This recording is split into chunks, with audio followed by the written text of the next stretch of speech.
Is that when you saved Trey's life?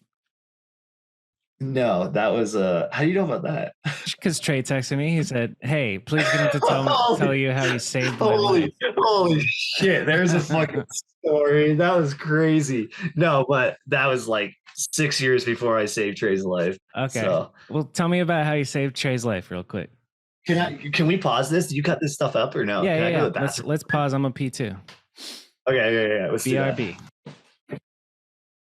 And we're back. Oh, I've always wanted to have a Nardwire moment, and I feel like I just got that on you, dude. So. Oh, I wish. Trey story. I wish I could. I haven't seen that dude around Vancouver. That's like a goal in my life is to see Nardwire. See Nardwire, dude. What a fucking legend. I don't understand how he gets that information on all these rappers that like completely bamboozles them. Or just everyone in general. That's pretty crazy. Mm-hmm. Trey story. Yeah. We're doing that. All right. So fuck yeah, we're doing that. we're in Barcelona. I was on a fast and loose trip, and then Paul Tholen and Jason Watts had to go do some UCI stuff in Brussels. And I was just like, I don't really want to do that. So I ended up flying to Barcelona and met up with Trey, Simone, and Chadwick. Nice. We were just hanging out. And we just like kind of met up with them for the week filming. And then Trey like mentioned to me, he's like, holy shit, like, dude, Priest and Merciful Fate's playing.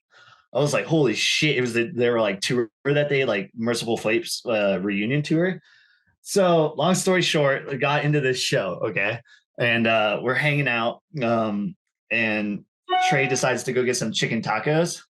And we're just kind of walking through the crowd, going back towards the front.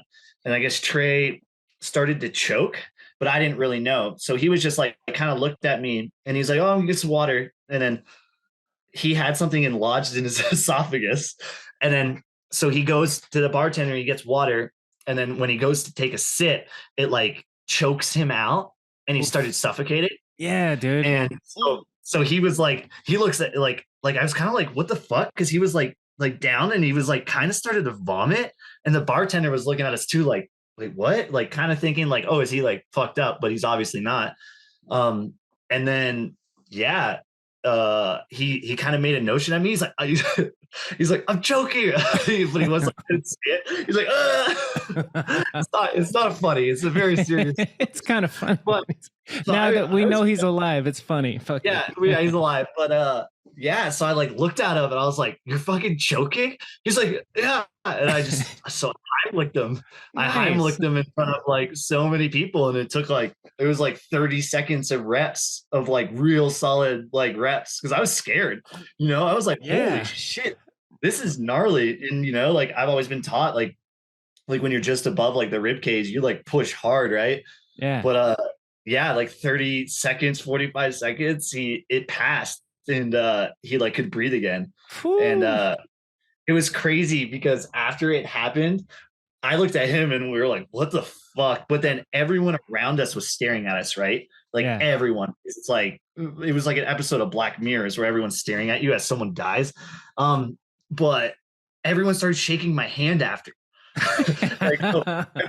Like I was like, this is the bartender shook my hand, and then we just like I looked at Trey, and then we just like kind of just went back to the front, and then yeah. So then I remember like he messaged Kelsey or something, and he was just like, "Holy shit, Corey just fucking saved my life." Fuck so yeah, man.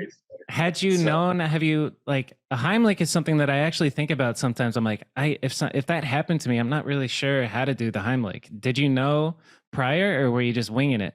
Had you learned? No, I knew it from high school. Nice. We did CPR courses, but I probably should have had a refresh. I mean, it's pretty common sense because you can do it. You can do it to yourself on like a desk. You know? What's the move? To, like, teach me Heimlich, basically, right now. Well, it's like I don't actually know if I'm like, but it's just like below the rib cage, and you're like doing chest compressions as hard as you can. I'm pretty sure. I mean, it worked. So cool. I think I got it. Yeah. But you're just it's pretty common sense. Like if someone's joking, it's like, but you like get the shit out of them. Yeah, you have to. I was hitting them pretty hard, so yeah.